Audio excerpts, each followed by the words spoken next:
আঙ্গুর গাছ আমরা অনেকেই ভালোবাসি। আঙ্গুর গাছ বাড়িতে করতে চাই। তো সব ধরনের গাছে জাতে আপনার ভালো ফলন পাওয়া যায় না। যার জন্যে ভালো জাতটি সংগ্রহ করতে হয়। আর আঙ্গুর গাছের যত্নে সাধারণত কয়েকটি স্টেপ করলে আপনারা খুব ভালো ফলন পাওয়া যায়। খুব বেশি যত্নের প্রয়োজন হয় না। তো যখন ফুল আসার আগে আপনার প্রুনিং করতে হয়, তখন স্প্রে করে দিতে হয়। তারপরে যখন প্রুনিং করে দেওয়া শেষ হয়, তখন ফুল নিয়ে আসে ফেব্রুয়ারির দিকে, ডিসেম্বরের শেষের দিকে প্রুনিং করে দিই। তো ফেব্রুয়ারিতে যখন ফুল নিয়ে আসে তখন ফুলটা ফোটার আগে একবার স্প্রে করে দিতে হয়, এবং ফুলগুলি যখন গুটি সেট হয় এরকম আকৃতি, তখন আরেকবার স্প্রে করে বেকিং করে দিতে হয়।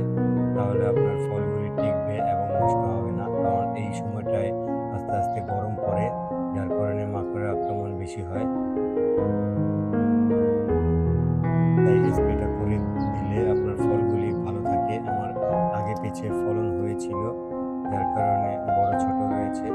তো আমি এইভাবে পরিচর্যা করি। আপনারা ছাদ বাগানে যদি এভাবে পরিচর্যা করেন তাহলে খুবই ভালো ফলন পাবেন আঙ্গুর গাছের জন্য।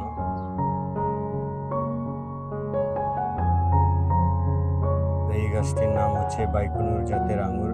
এছাড়াও আমার কাছে একলো ব্ল্যাক রুবি জাতটাও রয়েছে। তো এইগুলি খুবই ভালো জাত। আপনার বারান্দার ছাদে অথবা নিচে অথবা বারান্দার ব্যালকনিতেও যদি দিয়ে দেন তাহলে এরকম আঙ্গুর হয়ে ঝুলবে। তো আপনারা যদি করতে চান তাহলে অবশ্যই ভালো জাতগুলি সংগ্রহ করবেন।